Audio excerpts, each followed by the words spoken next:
Revision everything में एक बार फिर से आप लोगों का बहुत बहुत स्वागत है। तो कैसे हैं आप लोग? आई होप आप सब बहुत ही अच्छे होंगे। देखिए, जो भी हम एग्ज़ाम देते हैं अगर उसमें जीके आ रहा है तो जीके का एक इम्पॉर्टेंट सब्जेक्ट होता है इकोनॉमिक्स यानी कि अर्थशास्त्र। और अर्थशास्त्र में एक टॉपिक होता है पंचवर्षीय योजनाएं, जिससे क्वेश्चन पूछा ही जाता है। तो आज हम पंचवर्षीय योजनाओं के बारे में चर्चा करेंगे और एग्ज़ाम में जितने भी पॉइंट आ सकते हैं उसको हम कवर करने वाले हैं। ठीक है, तो आई होप कि आपको ये फ्यूचर में हेल्प करेगा आपके एग्ज़ाम में। तो चलिए शुरू करते हैं।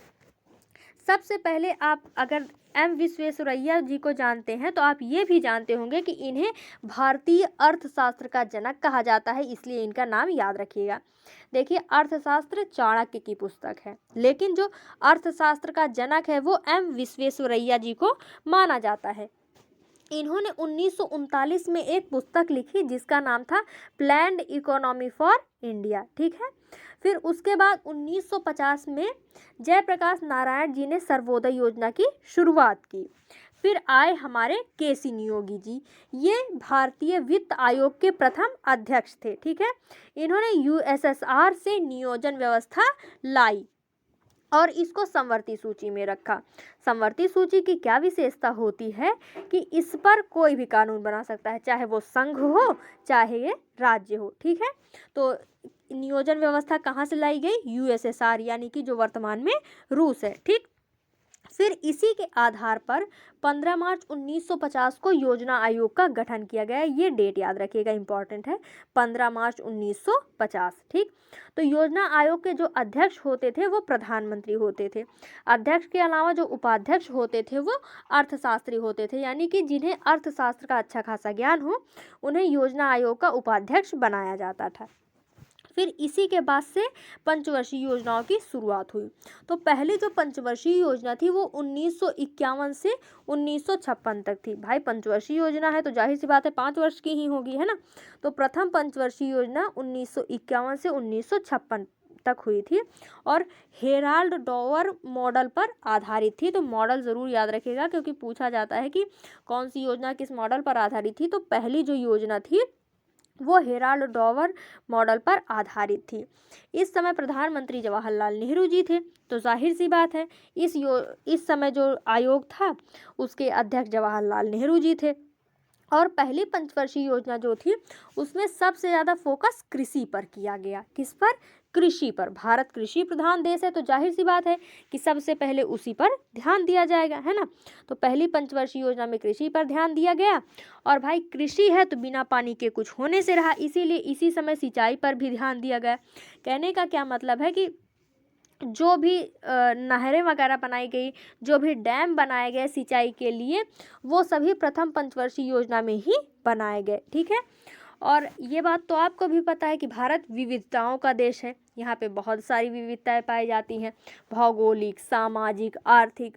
और अगर आप ध्यान दें तो इन सभी जो विविधताएं हैं इसी के अनुसार पूरे भारत की समस्याएं भी अलग अलग हैं। कोई एक समस्या केवल एक राज्य की हो सकती है और अगले राज्य में कुछ और नई समस्याएं हो सकती हैं, है ना। तो पूरे देश के लिए केवल एक ही योजना बनाना उचित नहीं था।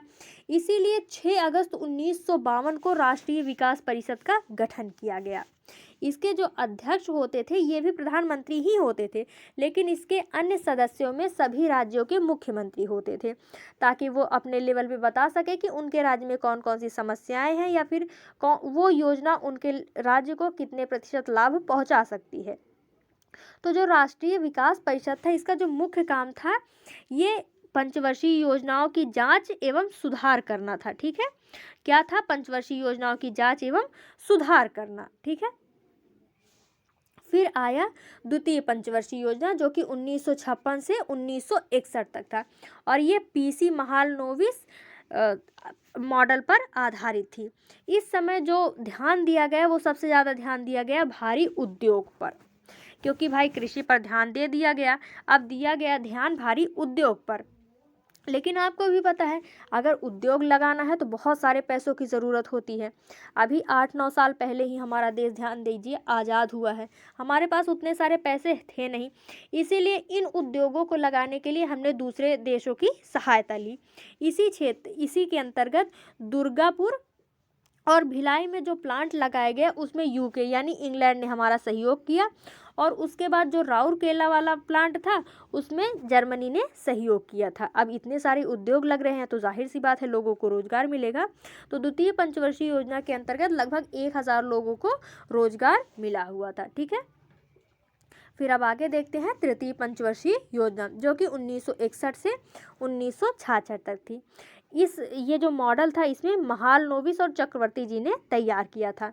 इसमें कृषि और भारी उद्योग दोनों पर ध्यान दिया गया। पहले में कृषि पर दिया गया, दूसरे में भारी उद्योग, लेकिन जो तृतीय पंचवर्षीय योजना थी उसमें कृषि और भारी उद्योग दोनों पर ही ध्यान दिया गया। ठीक है, लेकिन सभी पंचवर्षीय योजना में सबसे ज़्यादा चौपट, सबसे ज़्यादा खराब, सबसे ज़्यादा विफल तृतीय पंचवर्षीय योजना ही हुई, क्योंकि इस समय बहुत सारी समस्याएं हो गई। कौन कौन सी समस्याएं?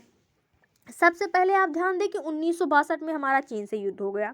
उसके बाद हमारे प्रधानमंत्री नेहरू जी की मृत्यु हो गई। 1965 में भारत में सूखा पड़ गया और 1965 में ही भारत और पाकिस्तान से युद्ध हो गया। इसके बाद हमारे उस समय के जो प्रधानमंत्री लाल बहादुर शास्त्री जी थे उनकी भी मृत्यु हो गई। तो इसी को देखते हुए तृतीय पंचवर्षीय योजना असफल मानी गई।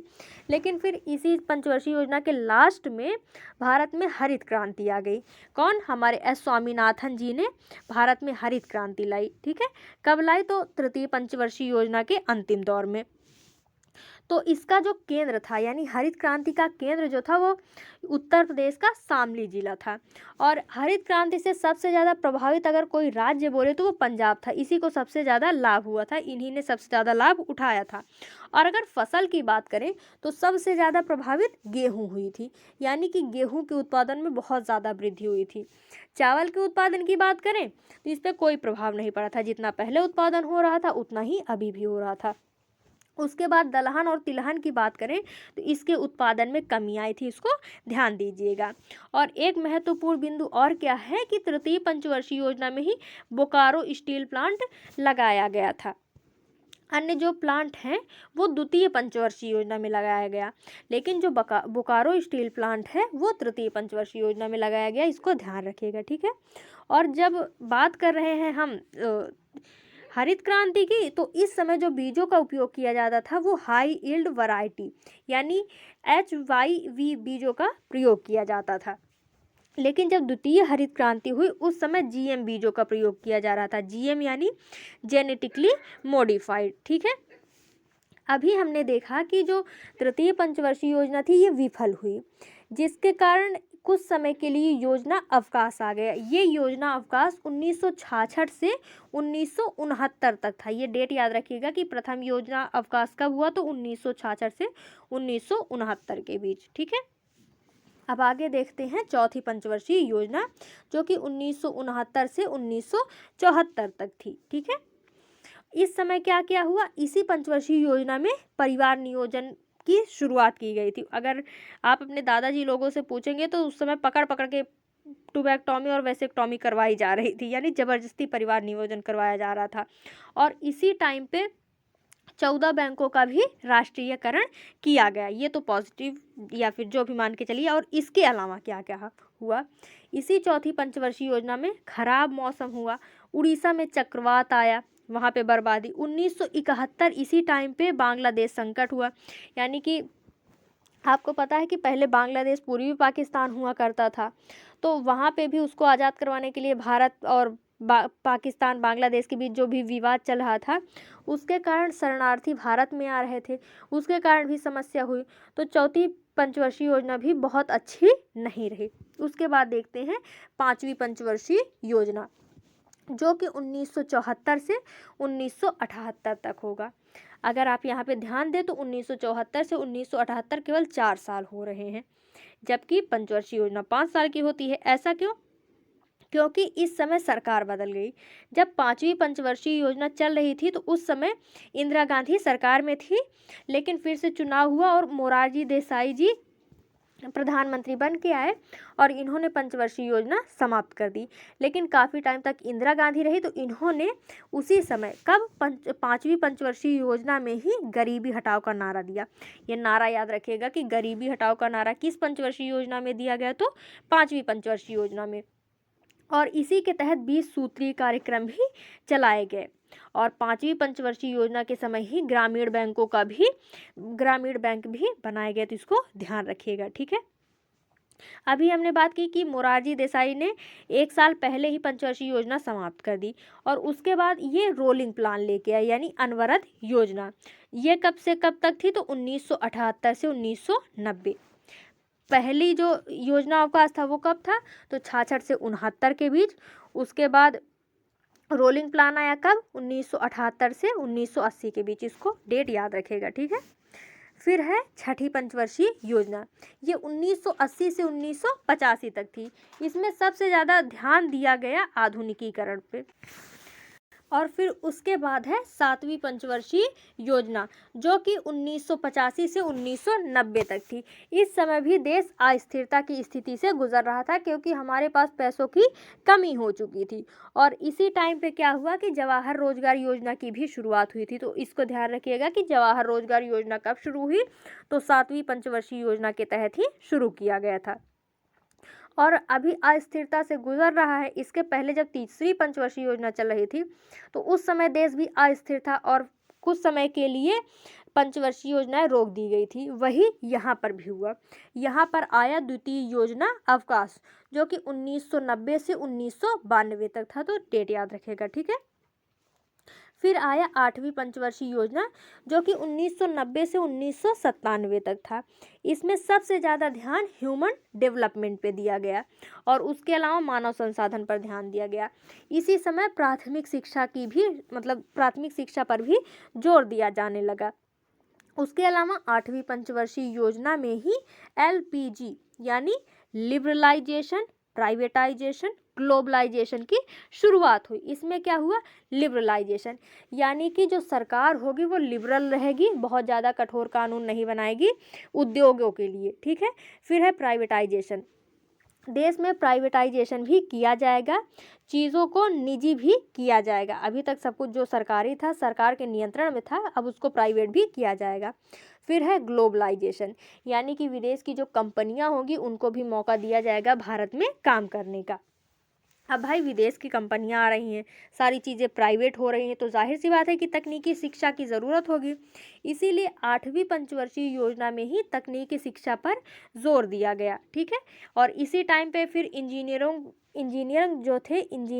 उनकी मांग शुरू हुई और इसी टाइम पे इंजीनियरिंग कॉलेज की भी शुरुआत हुई बहुत सारी, क्योंकि भाई ज़रूरत थी तकनीकी शिक्षा की। फिर उसके बाद है 9वीं पंचवर्षीय योजना, जो कि 1997 से 2002 के बीच थी। इस समय भी समस्या क्या हुई कि 1998 में भारत में परमाणु परीक्षण हो गया, 1999 में कारगिल युद्ध हो गया, 2001 में गुजरात में भूकंप आ गया। तो यहाँ पर भी समस्याएं हुई।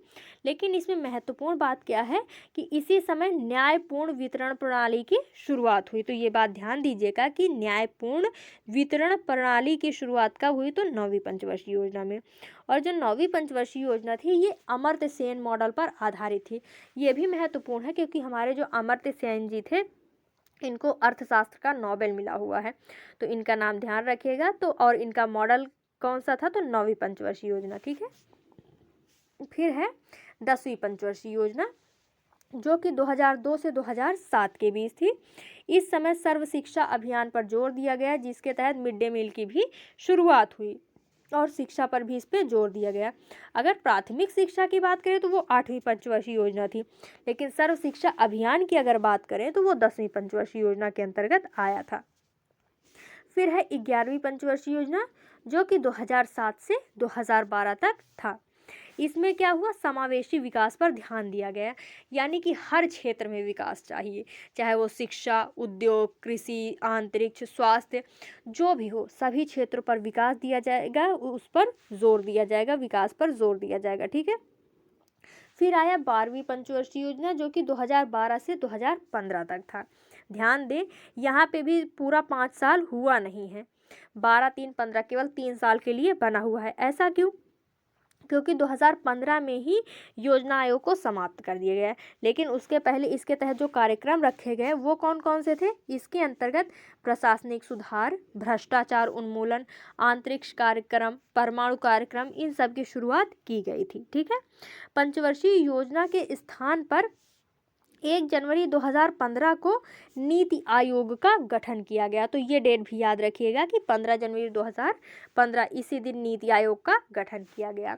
तो ये था पंचवर्षीय योजना और उससे संबंधित जो भी महत्वपूर्ण तथ्य एग्जाम की दृष्टि से जो महत्वपूर्ण थे यहाँ पे उनको हमने देखा हुआ है। तो आई होप कि आपको ये एग्ज़ाम में हेल्प करेगा। मिलते हैं नेक्स्ट वीडियो में। Thank you.